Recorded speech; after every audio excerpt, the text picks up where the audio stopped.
What's cracking, everybody? XehrFelrose here, bringing you some Pokemon Go Battle League content. In today's video, we're taking a look at my best team for the Fossil Cup. I went 24-6 with this team after trying to figure out the meta. I lost like 100 elo. I was getting really pissed off, and I was about to take the whole week off. And then I took a gamble on my last two sets on Thursday when this cup rotated. And I'm like, you know what? I'm going to go back to what I know. I played Perrserker Jellicent in the last cup with Pelipper.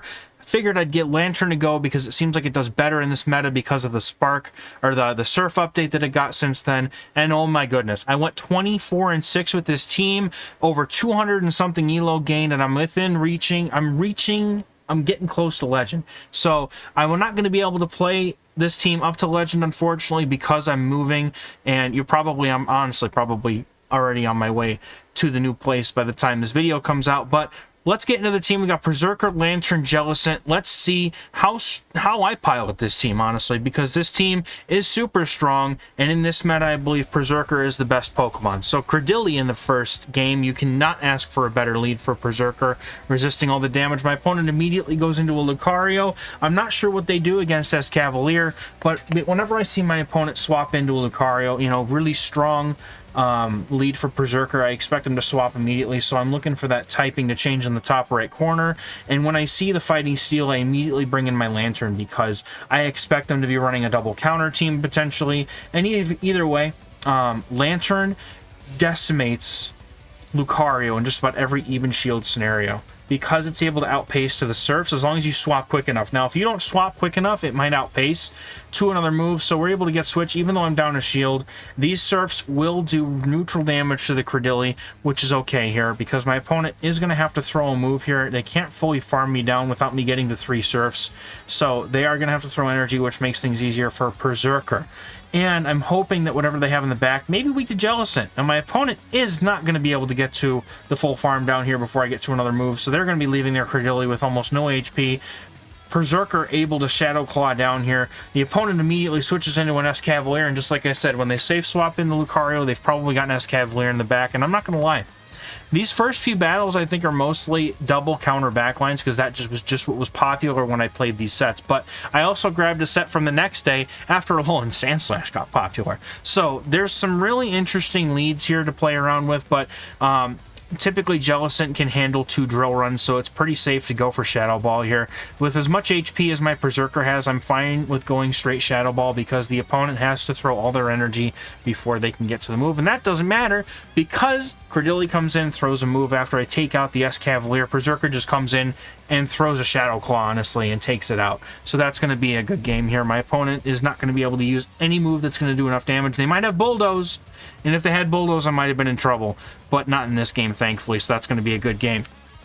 Going into the next battle, we've got Perrserker against a Lantern. Now, this is a Core Breaker lead, and it's, well, not Core Breaker. Like, Lantern and Perrserker is not exactly comfy, but instead of my opponent staying in to play it out, they give up switch advantage, go into the Lucario, and I'm going to play the same song and dance as I did the last game. I'm going to pop in with my Lantern, and I'm going to try to align my Jellicent to whatever's in the back. And Perrserker is just going to have to deal with the Lantern. Now, people might ask me, why am I not bringing in my Jellicent to the Lucario?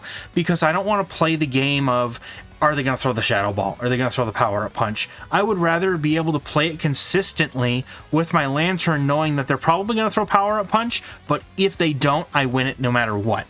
So my opponent's Lantern comes back in. They throw a Thunderbolt at me. I'm going to come back in with my Perrserker. They're going to come in with the XehrCavalier. I come in with the Jellicent, and I'm just going to go straight for the Shadow Ball here, because once we said, like we said last time, they can probably go, they have to go for 2 drill runs here, and I'm expecting, honestly, them to think I'm going to bait, because they have 2 shields. They would expect to bait. My opponent concedes the match, and that's a good game. Going into the next game, we've got a Ferrothorn lead, so another really good lead for Perrserker. And Perrserker, honestly, just is such a good Pokemon in this meta, just for the fact that it can core break so many things. Like if they've got a Jellicent on the back, for example, and my opponent comes in with a Lantern here, and I have to throw energy, but I probably could have gathered up a little bit more energy before coming in with my Lantern, because now what happens is I'm now 5 moves away from the from the close combat to threaten that Ferrothorn with. And all I'm doing with my Lantern at this point is just a little chip damage if they decide to let this go. So I have to play this very carefully. I don't know what yet is in the back. The opponent lets their Lantern go, so my Lantern is against their Ferrothorn, hoping to do some chip damage, but they are going to be able to abuse my Lantern for energy here. So I look pretty strong in this game. I'm going for Surf here with good timing, trying to make sure that they don't get any free energy out of me. But they are going to be pretty low here, so they are forced to throw. I let it go, but they are at 2 charge moves. They did max out on energy before throwing this Power Whip, which is kind of dangerous because now they can throw a Thunder, and I'm not going to shield this in case they have Mirror Shot. I've seen so many Ferrothorns not running Thunder, it's ridiculous. My opponent comes in with Pelipper, and it makes me wish that I had a better answer than Jellicent. But Foul Play will get the first shield from my opponent, and I come in with Jellicent, hoping that the Shadow Ball will land and I will be able to get to multiple Shadow Balls against them because, you know, I need to. So I shield it up, expecting to go for the Hurricane. Opponent goes for the Weather Ball. Very nice bait from my opponent, expecting me to shield. I need to keep the Jellicent healthy. And my opponent now is going to be able to go for the Hurricane, and I cannot shield this here because if my opponent has another Power Whip ready against my Perrserker, that's a problem. I also leave myself in perfect farm range for their Ferrothorn. So I have to throw the Surf here. I was going to think about going for the Shadow Ball, but I wanted to get the guaranteed damage and or shield, and I also thought I might be able to get the 2 Surfs here. Unfortunately, that is not the case. My opponent is able to get the 2 charge moves here, as long as my Perrserker is able to Shadow Claw down before they can get to that second Power Whip. I'm good. My opponent with 1 HP is going to get to the Power Whip and take me out. Very well played by my opponent. Very, very particular, technical, and very well executed. Going into the next game, we got Perrserker against another Lantern. Again, we got to stay in with the Perrserker here and play this out. My opponent swaps into Lucario, and I'm going to do this all over again. Now, I know this isn't exactly a really good showcase of multiple teams. I was only able to record 3 sets with this team, so unfortunately, my sample size of games that I've played was very limited, and I didn't want to give too many repeat teams. I did see a lot of repeat teams, which is, I mean, that's what's going to happen in a meta like this, so bear with me, I'm sorry. But, like, this team is just so incredibly strong. I did not see a ton of Mud Boys with it, but honestly, you could swap out something. You could swap out the Lantern for, like, Golisopod if you wanted to, potentially, or if you wanted to use your own Pelipper. I guess I wouldn't mind it. Just don't safe swap the Pelipper because Lanterns would eat it for breakfast. That's what we do with this one. So, I mean, if you wanted to kind of get rid of the Mud Boy weakness, you could with something that's not Lantern. But I love Lantern. It's been so strong in this team. And honestly, I couldn't win a lot of the games that I did without it. So again with Escavalier, we have the Jellicent. We're looking good here. Going straight for the Shadow Ball. After the opponent takes some damage from these hexes, you can start going Surf here. So I'll shield this up because I know I'm going to get the 2 Surfs, and that alone will be enough to take out this Escav. And then it's just up to Perrserker at this point. So with good timing, I'm going to make sure I go for the Surf. Looking to go for a back-to-back Surf here. If they decide to shield, I'll just go straight for it. Because I don't want to give them the chance to get to another charge move. So Surf is going to probably take out this Escav from this range. And at that point, I just come in with Perrserker. Perrserker has too much HP for the opponent's Lantern to take out. So I can just go for a charge move here and end this game, thankfully. And that's going to be a good game here. So well played to my opponent. Close combat, taking it out. And just because I have to do it at least once, right? So into the next game we go. We got Perrserker on the lead versus a Pelipper. This is not a terrible lead, but obviously I don't want to stay in it too long because those Weather Balls. I don't want to take too many, but Pelipper double counter. It's a team, and it's everywhere. So Pelipper double counter, right? So unfortunately, this means that my Lantern will not be able to be aligned to the Pelipper. But what sending in Lantern against this Lucario does do for me is it allows my Lantern to have energy and forces them to bring in their third Pokemon instead of bringing back in their Pelipper. Because if my opponent were to bring in their Pelipper, they're doing all resisted damage, and I can take a ton of HP out of it for free with the spark damage. So my opponent is forced to show me their third once their Pokemon goes down, once their Lucario goes down. God, stammering going on. My brain is stopping mid-sentence.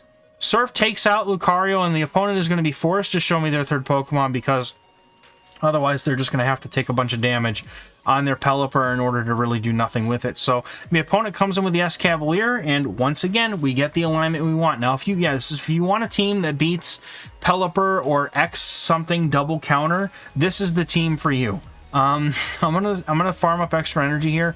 What I'm just trying to make sure is that my opponent doesn't catch a Surf on the Pelipper. That's all I'm really going for. At this point, Perrserker I know can handle the rest of this team if I need it to. I just don't want them to be able to catch a Surf, so I wait for them to throw their second counter, and I press the Surf button after that Hex. Surf is going to take out the Escav, and then Pelipper is going to eat a Shadow Ball before my Jellicent can go down. With 1 HP, my little Jellicent that could holds on, throws the Shadow Ball.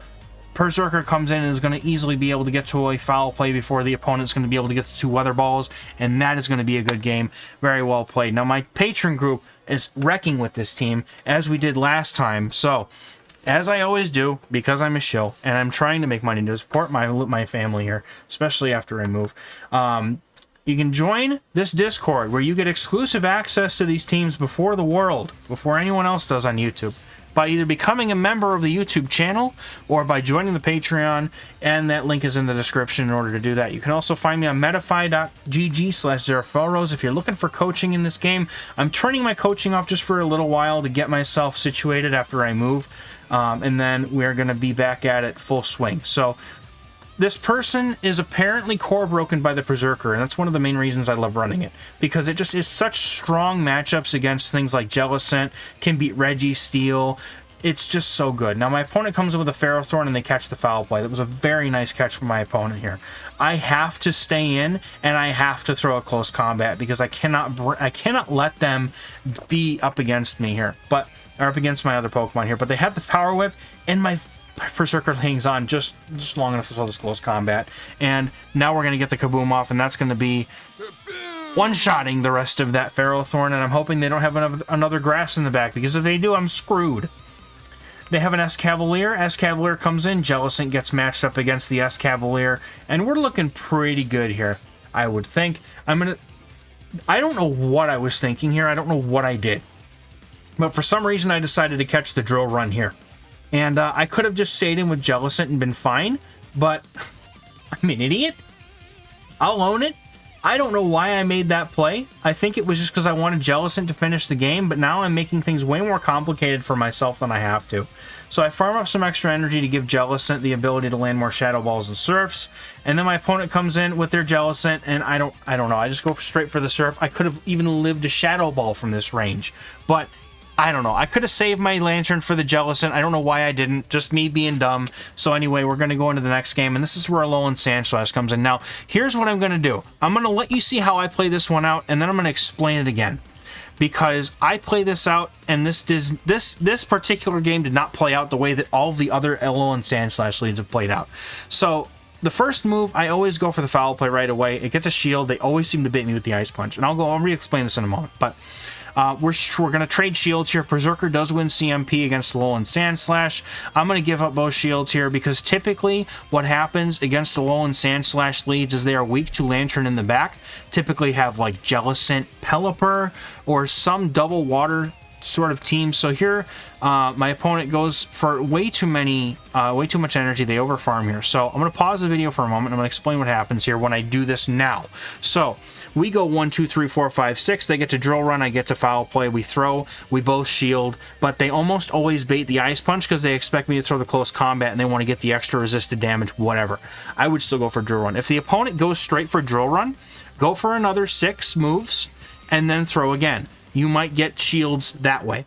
Then you're both down 0 shields, and then you win CMP to beat the Alolan Sandslash, and then hopefully your Lantern just beats whatever's in the back because they usually have water types. Now, if the opponent decides to bait the first move, let's say they go Ice Punch on that first CMP. So what I do then is I throw 1, 2, 3, 4, 5, because that's when they would get to the next Drill Run, and then I swap to catch the move on my Jellicent. Doesn't matter whether or not they throw Ice Punch or Drill Run, I catch it on Jellicent and then play the game out from there. I typically even draw out a Lantern at that point, but by then the Lantern comes out and my Lantern usually handles whatever other water type they have in the back. So in this game, it doesn't play out quite that way. But here we have a Jellicent in the back, which is why they didn't swap. And they also have a Ludicolo in the back, which is really awkward because Ludicolo is a grass type. Now, thankfully, because shields are down and Razor Leaf is a terrible move for energy generation, I can come in with my Jellicent, and I know that I can get to a Shadow Ball before they can get to a charge move of any kind. So Shadow Ball is going to take out this Ludicolo, and then my Lantern can take out their Jellicent, no problem. I could have absolutely stayed in with my Jellicent there to try and force them to throw a move, but I think they were ahead by 1. So I just decided to come straight in with Lantern, throw the Thunderbolt, finish the game, and that's going to be a good game. Now, like I said, typically they have like Pelipper or a Lantern and a Jellicent in the back. So typically my Lantern will usually do very well. Once we draw out their Lantern, they usually don't have an answer left for it. But well played to my opponent. Hopefully that kind of breakdown helps, because there's a lot of Alolan Sandslash. At least the last time I got the chance to play, there was like, I think I kid you guys not, out of the last 2 sets that I played with this team, I saw like 6 or 7 Alolan Sandslash leads. It was ridiculous. So my opponent catches a foul play on their Lucario, which was a very good move by them. But because they caught, they are now within range of even a Surf KOing with no, with absolutely just no problem. So they're now forced to shield. I'm going to shield back because they've definitely built up to a nuke, and I'm not going to chance the fact that they have a nuke, but they've got Power Up Punch, which is what it is. So I'm going to go for another Surf here, and I was counting, and I do believe that this is just another Power Up Punch because they were only able to get to 2 here. So I'm going to go throw this next Surf, and this is either going to take out the Lucario, or it's going to allow me to get, I mean, I should be able to get to another move here. I'm pretty sure that I can take 5 counters if I need to. So this now means the opponent's not going to bring in their Pelipper. So again, because the Lantern is here, they're not bringing in the Pelipper. So they're going to be forced to bring in their 3rd Pokemon. Now I can keep the Jellicent on the Swampert here, and then I would be able to put Perrserker against their Pelipper again. Now this is obviously not just as easy as alignment. This is all very neutral matchups in general. So I have tried to shield what could have been an Earthquake. I did not want to take an Earthquake here. My opponent is farming back up to that Earthquake, and I am going to go ahead and throw the Surf. They're at the Earthquake right now, and I'm thinking they may try to throw right away, so I swap and I catch the Earthquake on Perrserker. Jellicent is all I need to finish this game, so I absolutely get destroyed. My poor Perrserker's little butt got completely clapped and one-shot by that Earthquake, but it doesn't matter because Shadow Ball is going to hurt a lot. And Hurricane does hurt a lot, but it's not going to hurt nearly as much. So all I need to do here is get up to a couple of Surfs, and this is a very close game. I'm very close to 2 Surfs. I'm going to throw this Surf before I know my opponent's going to be able to get to another Weather Ball, which I would have assumed to be 4 after the Hurricane. So now I need to get to the Surf. I get there with 1 HP. I just need 1 more Mud Shot's worth of HP, and I'm able to get to that Surf and take out the Swampert, and that is a good game. I wasn't even sure the Surf was going to do enough. Because it's Shadow Swampert, though, taking it. Next game, we've got Perrserker against Escavalier. Now, this is more like what I was seeing when I was playing all those A-Slashes. It was like A-Slash, Escav. So we draw to Lantern. We get hit with the Escav lead. I'm like, oh, goodness, great. I'm going to lose this game because I got hard countered on the lead, hard countered on the swap, and I don't really know what else they could have in the back, but I'm thinking about it. And we're just going to play it out. We're going to see what happens. So my opponent here does decide to overload on a bunch of energy, and they throw right before I get to another move. Sometimes what I do is if I know I can get to a second move, I will shield. But now what I have to do is I have to come out of this matchup with 2 moves. So I make a very, very calculated risk here to let Perrserker get hit with a charge move. And then I'm going to let them get hit with another charge move. Well, this time I shield it because another Surf would come and KO me pretty much. But what I got to do here is I got to get up as much energy as I can. I hope that they emptied their energy. I go 1, 2, 3, 4, 5 to get to the foul play when I have 2 of them loaded. Now what I'm going to do is I'm going to throw a foul play into the Escavalier because I'm hoping that they might shield it, thinking I'm throwing a close combat, and they don't shield it. So I come in with Lantern, but my opponent has a Pelipper, and they must have panic swapped their Pelipper in. Now, I make an idiot decision here to throw a Thunderbolt. I absolutely should have just farmed. Because if I have 3 Surfs that are ready to go before the opponent, and I have a shield, so I could have absolutely gotten to 3 Surfs against this person, and I would have been able to take out this Escavalier that way. But now, because I was an idiot and threw that Thunderbolt, now I have to play hard mode. So basically, I'm just trying to get up to another surf here. My opponent's also farming up energy. They realize that they need to get to 2 drill runs in order to take out my Lantern. I just got to the surf, so they have to throw right now if they've got a second drill run. So what I do is I decide to catch, and I wait just a moment to make sure that they think that I'm not catching. Catch the drill run, but they undercharge it very nicely. However, because they didn't get enough energy for another drill run, I'm able to throw the surf and take the game. And even though I'm a dummy and I made a really stupid decision, I'm able to come back somehow with really good energy management and take that game. Also, the catch kind of helped. So we get a Pelipper lead in the next match here. We've got Perrserker, and they are going to swap into Lucario, and I'm already expecting it to be freaking Lucario and XehrFelrose in the back again. I saw this backline so many times, it was almost disgusting. My opponent is running double nuke Lucario, and because close combat is a cheap remove, and they know that XehrFelrose, or not XehrFelrose, because they know that their Lucario basically, I mean, it's squishy enough, right? They have to shield it anyway, so close combat makes sense. But because they have only close combat, I know that I can get to another surf before they can get to a third close combat, which makes this a real easy matchup to win in the 2 shields. And I'm going to go for a farm down because I know I can get to it. Because it's 7-6-7 to the close combats from counter. So my opponent comes in with a Registeel. Obviously, they're not going to bring in their Pelipper at this point. So instead, I'm doing as much damage as I can with my Lantern before they can lock on me down. And I have to be very careful here because my opponent could have just farmed me down. They really could have. But I had so much energy that I think they were forced to throw. Focus Blast comes through, takes out my Lantern. Perrserker is now going to come in because I can freely load up on energy, and I'm going to go for the foul play because they're within range for a foul play to KO, but I'm expecting them to also try to catch on their Pelipper, which is exactly what happens. So now what I'm going to do is I'm going to try to catch back, but I don't know. I just don't go for it. So opponent is going to throw the Weather Ball here, and I'm just going to try to load up energy here so I have it for the Registeel, and I just need to throw a Surf, honestly, and take out the Pelipper, or I could throw a Shadow Ball. I'm just making sure that no matter what happens after this Pelipper matchup, I have energy on something to KO the Registeel. So I load up to a Surf plus Shadow Ball, and I throw the Surf, and then I'm going to throw the Shadow Ball at the Registeel, and if for some reason something went wrong, I had the close combat loaded on Perrserker to take this game, and that's going to be it. Good game to my opponent, well played. And that's going to be the final battle of this run. Again, this was a 24-6 run overall. This is just about 10 battles or so, but I gained over 200 points with this team. I think I'm now at 2868. I didn't record those because I've found out that I'm actually cursed most of the time when I record the battles. I just lose them all. So I did decide to do some battles off the camera, but very, very strong team. Let me know in the comments how your Fossil Cup's going, and if you're going to end up playing Ultra League instead, I'd be very interested to hear because that's just kind of, so I'm interested. So thank you all so much for watching, and we'll catch you in the next one. Bye-bye.